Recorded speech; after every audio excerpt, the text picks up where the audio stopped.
Hello and welcome back everyone. इस class में हम पढ़ेंगे एक पोइम जिसका टाइटल है an elegy on the death of a mad dog. इसे कंपोज किया है ओलिवर गोल्डस्मिथ ने। ओलिवर गोल्डस्मिथ एक आयरिश पोएट, प्लेराइट और एक नॉवेलिस्ट थे। ये पोइम ली गई है उनके एक सबसे फेमस नॉवल उपन्यास द विकर ऑफ वेकफील्ड से। ये पोइम एक एलिजी है। एलिजी यानी शोक गीत, जो लिखी जाती है किसी अपने करीबी की डेथ के ऊपर। ये पोइम एक तरह से सटायर भी है, कटाक्ष है इंसान के दिखावटी रूप के ऊपर। इस पोइम के थ्रू पोएट या प्लेराइट ओलिवर गोल्डस्मिथ हमें एक मैसेज देते हैं कि कुछ इंसान जिंदगी में जैसे दिखते हैं वैसे होते नहीं हैं। तो चलिए पढ़ते हैं ये पोइम। जल्दी से पहले लिख लेते हैं।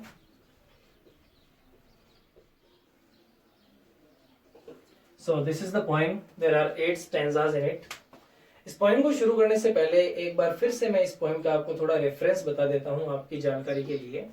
इस पोएम को लिया गया है ओलिवर गोल्डस्मिथ के एक नोवेल उपन्यास द विकर ऑफ वेकफील्ड से।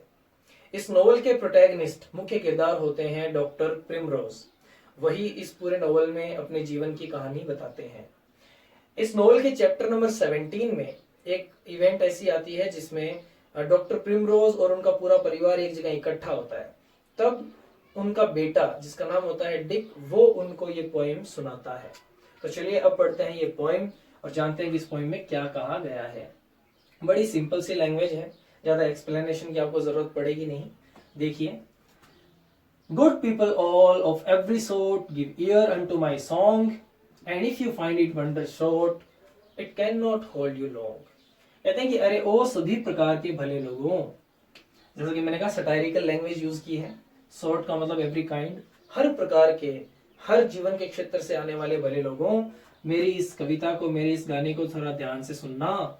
अगर आपको ये छोटी लगे, आश्चर्यजनक रूप से ये पोएम अगर आपको छोटी लगे, तो इसका मतलब ये है कि ये पोएम आपका ज्यादा समय नहीं लेगी। यानी ये छोटी सी पोएम है, इस पोएम को तो जरा ध्यान से सुनिएगा।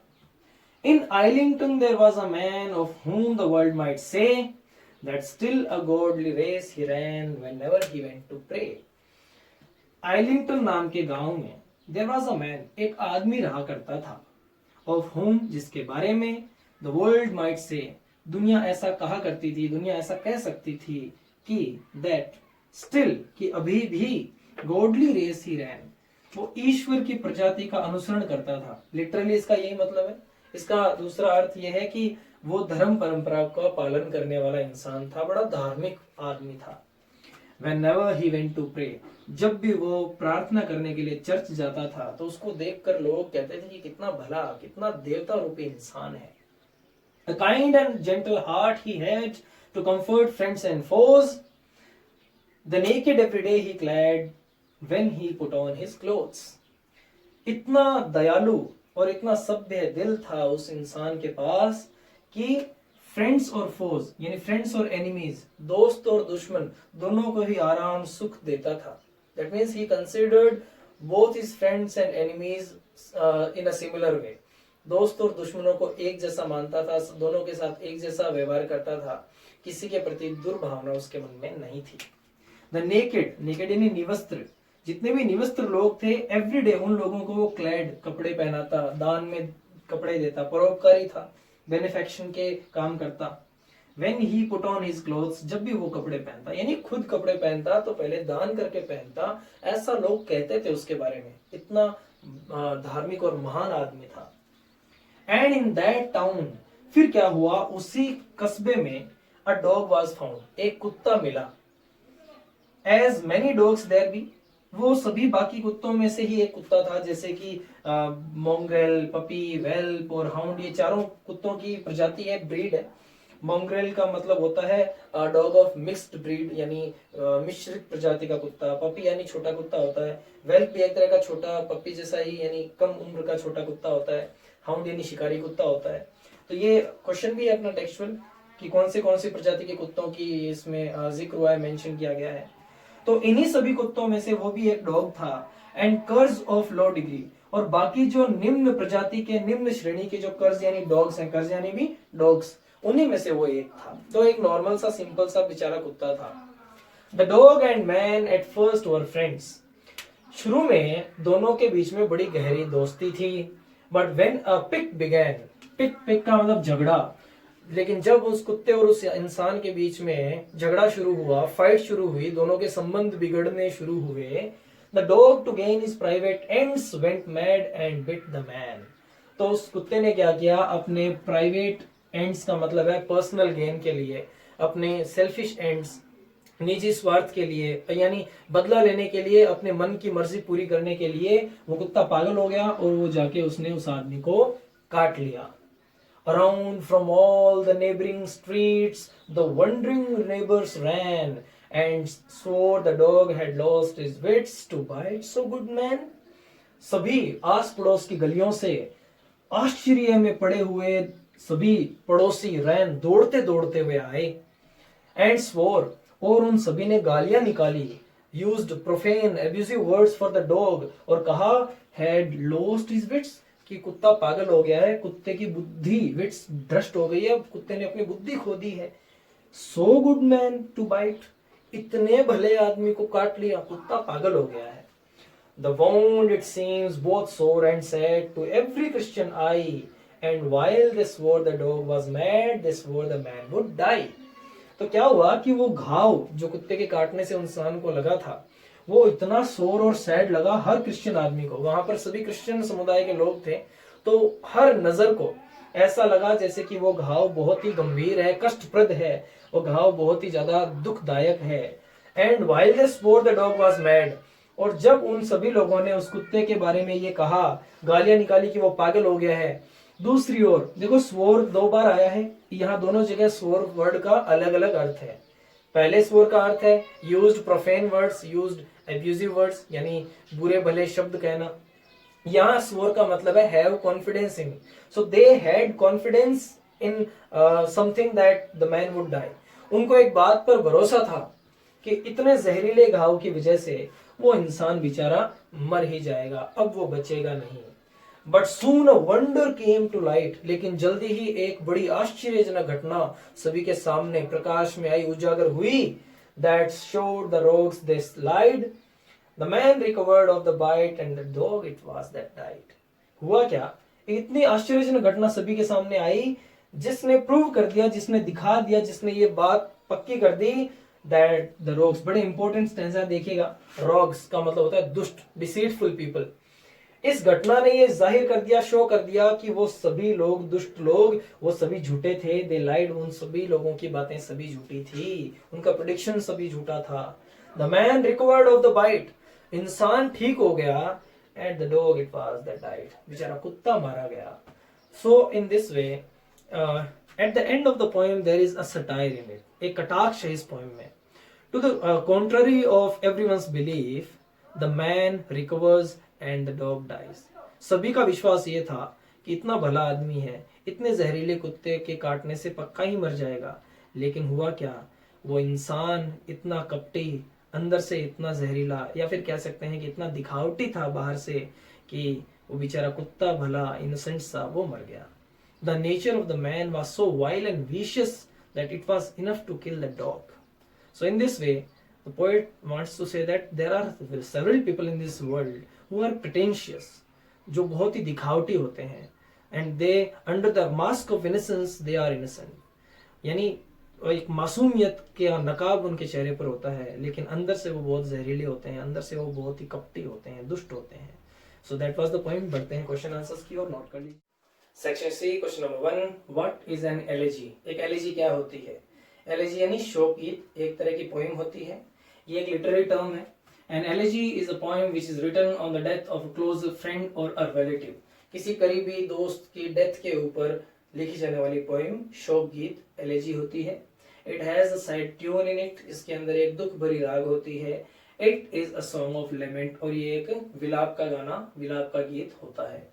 What is the poet urge to the people? लोगों से क्या आग्रह करते हैं पोएम के बिगिनिंग में poet? The poet urges to the audience to listen to his poem. Poet सभी प्रकार के लोगों से आग्रह करते हैं उनकी पोएम को सुनने के लिए।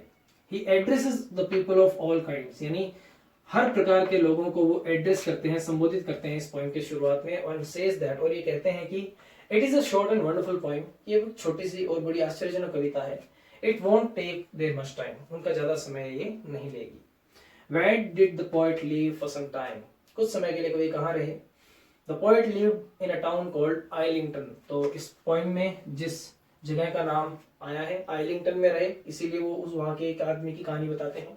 It tells story of a man, एक ऐसे इंसान की वो कहानी बताते हैं who also lived in the same town, उसी टाउन में वो आदमी रहता था। What kinds of dogs have been described in this poem? इस पोइम में किस तरह के आदमी किस तरह के कुत्तों का जिक्र हुआ है।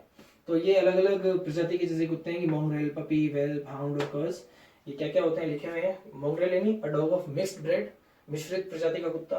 पपी यानी एक छोटा सा कुत्ता होता है, और वेल्प भी एक तरह का young one of any dog, किसी भी प्रजाति के कुत्ते के छोटे से पिल्ले को वेल्प भी कहते हैं। एग्रेसिव डॉग भी होता है ये। Hound a dog used for hunting, शिकारी कुत्ते को हाउंड कहते हैं। और कर्स यानी जो different kinds of ordinary dogs होते हैं, एग्रेसिव डॉग्स, उनको कर्स कहते हैं। What wonderful event happens at the end of the poem, important question है, ध्यान दीजिएगा। क्या आश्चर्यजनक घटना घटित होती है पोएम के एंड में। When the dog bytes the man, जब वो कुत्ता आदमी को काट लेता है, एवरीवन प्रेडिक्ट्स दैट, तो सभी ये अनुमान लगाते हैं कि द मैन विल डाई, वो आदमी मर जाएगा। बट टू द कॉन्ट्ररी, लेकिन बिल्कुल विपरीत ऑफ एवरीवन्स प्रेडिक्शन, सभी के अनुमान, सभी की भविष्यवाणी के बिल्कुल विपरीत, द डॉग डाइज, वो कुत्ता मर जाता है, एंड द मैन रिकवर्स, और वो आदमी ठीक हो जाता है। This is the wonderful event that happens at the end of the poem. Poem के एंड में यही आश्चर्यजनक घटना घटित होती है। स्क्रीनशॉट ले लें, नोट कर लें।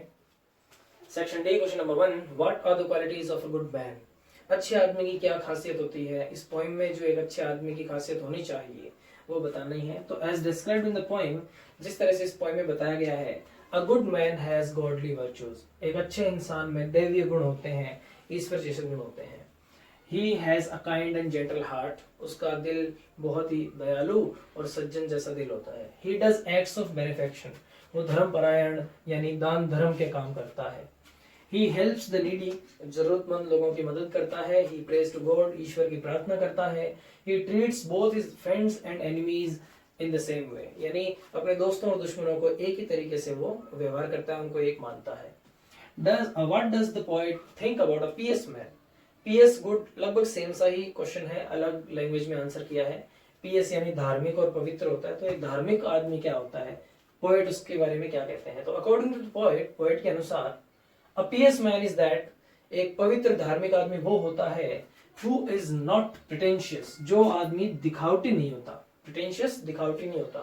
A pious man actually has godly virtues, एक पवित्र धार्मिक आदमी में वास्तव में ईश्वर जैसे गुण होते हैं। He does not do anything to show off, दिखाने के लिए कुछ नहीं करता वो आदमी। He is not a deceitful person, वो धोखेबाज नहीं होता। इसमें से भी कुछ चीजें आप लिख सकते हैं। Question number 3, why did an ordinary dog bite his friend, ये बड़ा अच्छा क्वेश्चन है, अपनी तरफ से भी थोड़ा जोड़ के लिखना है इसमें, समझ के इंटरप्रेट करके पॉइंट को, कि उस साधारण से कुत्ते ने उस अपने दोस्त को काटा, तो काटा क्यों। पॉइंट में इसका आंसर नहीं है, लेकिन हम अंदाजा लगा सकते हैं। The dog bit the man, उस कुत्ते ने उस आदमी को इसलिए काट लिया बिकॉज, क्योंकि a bitterness grew in their relation, bitterness यानी एक कड़वाहट उनके रिश्ते में आ गई। Actually the man was not as kind as the others thought of him, जितना लोग उसके बारे में सोचते थे कि वो दयालु है, उतना वो एक्चुअली था नहीं। He might have mistreated the dog, उसने ये संभावना व्यक्त की है हमने कि डेफिनेटली उसने क्या किया होगा, मिसट्रीट, दुर्व्यवहार किया होगा उस कुत्ते के साथ में, क्योंकि बाहर उससे वो अच्छा दिखता था लेकिन था नहीं अच्छा। और इवेंचुअली अंत में द डॉग वेंट मैड, वो कुत्ता पागल हो गया, and bit the man for personal desire, खुद की इच्छा पूरी करने के लिए या खुद का लक्ष्य पूरा करने के लिए उसने उस आदमी को काट लिया। What did the neighbors think about the dog? कुत्ते के बारे में क्या सोचा सभी आसपास के लोगों ने। When the dog bit the man, जब उस कुत्ते ने आदमी को काट लिया, all the neighbors, तो सभी पड़ोसियों ने swore the dog, गालियां निकाली, अब शब्द कहे, उस कुत्ते को बुरा भला कहा, and said that, और ये कहा कि it had lost its wits, यानी अपनी बुद्धि खो दी है उसने। The dog had gone mad, सबने कहा कि ये कुत्ता पागल हो गया है, इसीलिए so it bit such a good man, इतने भले आदमी को उसने काट लिया। लास्ट क्वेश्चन बड़ा अच्छा क्वेश्चन है। Point out the element of satire in the poem, इस पोएम में सटायर, कटाक्ष का जो एलिमेंट है उसको बताओ कहाँ है। तो एंड में है, the satire is at the end of the poem, poem के एंड में सटायर है। वेयर, जहां contrary to the belief of all, सभी के विश्वास, सभी की कामना या सभी के प्रेडिक्शन के बिल्कुल खिलाफ, द मैन रिकवर्स, आदमी तो ठीक हो जाता है, एंड द डॉग डाइज, और वो कुत्ता मर जाता है। हम यहाँ पर इस एंड की जगह बट लिख देते हैं, ज्यादा सही रहेगा, ठीक है। इट पॉइंट्स आउट दैट, और इससे ये पता चलता है, ये चीज ये दर्शाती है, ये घटना ये दर्शाती है कि the man who was considered so good, जो आदमी इतना भला माना जाता था सभी के द्वारा, was actually while and vicious, वो वास्तव में वाइल और विशियस था, यानी बड़ा दुष्ट और बड़ा ही जहरीला था। विशियस था यानी अवगुणों से भरा हुआ था। इनफ, और इतना था टू किल द डॉग, कि उसको काटने से कुत्ते की मौत हो गई। He was a deceitful person, वो एक धोखेबाज आदमी था। Under the mask of innocence, यानी मासूमियत के नकाब के नीचे वो एक धोखेबाज आदमी था। So that was the point. See you in the next class with another topic. Thank you so much for watching. Take care. Bye bye.